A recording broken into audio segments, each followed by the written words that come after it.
अपना आत्मविश्लेषण करना सीखो। अच्छे बुरे दोनों ही पहलुओं को देखो और आप अभी जैसे हैं वैसे कैसे बने इसकी कारण मीमांसा करो। यह देखो कि आपके अच्छे और बुरे गुण कौन से हैं और उन्हें आपने कैसे प्राप्त किया। फिर बुरे गुणों को नष्ट करने की प्रक्रिया शुरू करो। अपने स्वभाव से दुर्गुणों को निकाल फेंको और आध्यात्मिक गुणों को एक एक करके आत्मसात करना शुरू करो। आप जैसे जैसे अपनी बुराइयों को पहचान कर उन्हें वैज्ञानिक तरीके से उखाड़ कर फेंकते जाते हैं, वैसे वैसे आप अधिकाधिक बलवान बनते जाते हैं। इसलिए अपनी कमजोरियों से कभी भी हतोत्साहित ना हो। हतोत्साहित होने का अर्थ है आपने अपनी हार स्वीकार कर ली है। आपको रचनात्मक आत्मविश्लेषण द्वारा अपनी सहायता स्वयं करने में सक्षम बनना ही होगा। जो लोग अपनी विश्लेषणात्मक बुद्धि का उपयोग नहीं करते वे अंधे हैं। उनमें आत्मा का सहजात ज्ञान अज्ञान से ढंक गया है, इसीलिए लोग दुख में पड़ते हैं। ईश्वर ने हमें अज्ञान के आच्छादन को हटाकर अपने अंतर्गत ज्ञान को प्रकट करने की शक्ति दी है। ठीक वैसे ही जैसे उसने हमें अपने पलके खोलकर प्रकाश को देखने की शक्ति दी है। प्रत्येक रात्रि को आत्मनिरीक्षण करो और अपनी मानसिक दैनंदिनी रखो और दिन भर में यदा कदा 1 मिनट के लिए स्थिर होकर क्या कर रहे हो, क्या सोच रहे हो, इसका विश्लेषण करो। जो अपना आत्मविश्लेषण नहीं करते वे कभी नहीं बदलते। वो ना बढ़ते हैं ना घटते हैं, बस जहाँ है वहीं अटक कर रह जाते हैं। यह अस्तित्व की अत्यंत खतरनाक अवस्था है। जब आप परिस्थितियों को अपने विवेक पर हावी होने देते हैं तब आपकी सारी प्रगति रुक जाती है। ईश्वर के बारे में सब भूलकर समय व्यर्थ गंवाना बहुत आसान है। इससे आप शुद्ध बातों के बारे में ही अत्यधिक सोचते रहते हैं और भगवान के बारे में सोचने के लिए आपके पास कोई समय नहीं बचता।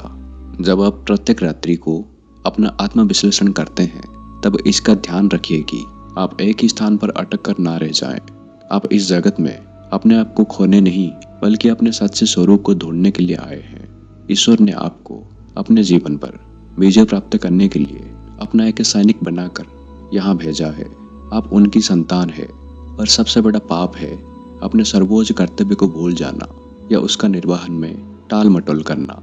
वो सर्वोच्च कर्तव्य है अपने अहम पर विजय प्राप्त करके ईश्वर के दरबार में अपना स्थान पुनः ग्रहण करना।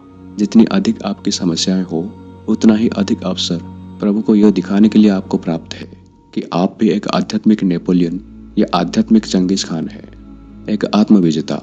हम में कई दोष हैं जिन पर हमें विजय प्राप्त करनी है। जो स्वयं को जीत लेता है वही सच्चा विजेता है।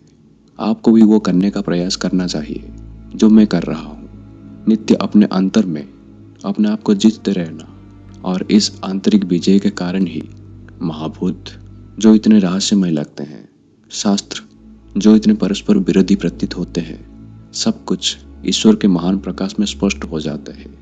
उस प्रकाश में हर बात समझ में आती है और हर बात पर प्रभुत्व स्थापित हो जाता है। ईश्वर का यह ज्ञान प्राप्त करना ही एकमात्र उद्देश्य है जिसके लिए आपको इस जगत में भेजा गया था। और इस लक्ष्य के स्थान पर यदि किसी दूसरे लक्ष्य पर अपने जीवन को केंद्रित कर दिया तो आप स्वयं अपने आप को दंडित करेंगे। अपनी आत्मा को ढूंढो, ईश्वर को ढूंढो और जीवन आप पर जो भी उत्तरदायित्व डालता है उन्हें निभाने का अपनी क्षमता अनुसार सर्वोत्तम प्रयास करो। विश्लेषण और उचित कर्म द्वारा प्रत्येक बाधा को जीतना सीखो और आत्मजय प्राप्त कर लो। जब तक आपके मन को शंका रहेगी कि जीवन के साथ इस युद्ध को आप जीत सकेंगे या नहीं, तब तक आप हारते ही जाएंगे। परंतु जब आप अपने अंतर में ईश्वर के आनंद में मत हो जाते हैं तब अधिकाधिक अच्छे और अधिकाधिक विनम्र बनते जाते हैं। पीछे की ओर मत जाओ और एक स्थान पर अटक कर मत रहो। अधिकांश लोग या तो एक ही स्थान पर अटक गए हैं या अपनी अच्छी बुरी प्रवृत्तियों की रस्सी खींच में उलझ गए हैं। कौन सी प्रवृत्तियां जीतेंगी? बुरी प्रवृत्तियां आपके मन के भीतर फुसफुसाती माया की वाणी है। माया सदा ही आपको किंग कर्तव्य विमूढ़ करने का प्रयास करती रहती है। किसी दुर्बलता का होना कोई पाप नहीं है, परंतु जैसे ही आप उस दुर्बलता को हटाने का प्रयास छोड़ देते हैं आप युद्ध हार जाते हैं। तब तक आप प्रयास करते रहें, जब गिरे तो फिर उठकर चलते रहें, तब तक आपके जीतने की आशा है। जय अपने आप में आनंद प्रदान नहीं करता, बल्कि उसे प्राप्त करने में जो शक्ति और संतोष आपको मिला उससे आनंद की अनुभूति होती है। संतों के जीवन का अध्ययन करो। जो करना आसान है वो भगवान का तरीका नहीं है, जो करना कठिन है वही भगवान का तरीका है।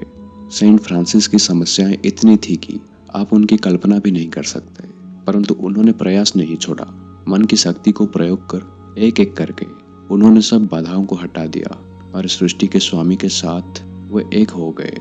आप में भी वैसा निर्धार क्यों ना हो। यह विचार प्रायः मेरे मन में आता है कि जीवन में सबसे बड़ा पाप यदि कोई है तो वो हार मानना ही है, क्योंकि हार मानने में आप अपने भीतर के ईश्वर के प्रतिरूप आत्मा की सर्वोच्च शक्ति को अस्वीकार कर देते हैं। कभी हार मत मानिए। उन कार्यों के प्रति अपनी रुचि जगाइए जिन्हें करने से आपको अपने ऊपर विजय प्राप्त करने में सहायता होगी। सब बाधाओं के रहते हुए भी अपने संकल्पों को पूरा करने में ही सच्चा विजय है। किसी भी बाधा को आपके संकल्पों को तोड़ने मत दीजिए। अधिकांश लोग सोचते हैं आज जाने दो, मैं कल फिर प्रयास करूंगा। अपने आप को धोखा मत दीजिए। इस प्रकार की विचारधारा आपको विजय नहीं दिला सकती। आप कोई संकल्प कर लें और उसे पूरा करने का प्रयास कभी ना छोड़ें, तो ही आपकी विजय हो सकती है। अबिला की संत तेरेसा कहती थी, संत भी कभी पापी थे किंतु उन्होंने सुधरने का प्रयास कभी नहीं छोड़ा। जो कभी बाधाओं के समक्ष समर्पण नहीं करते वे ही अंत में विजयी होते हैं।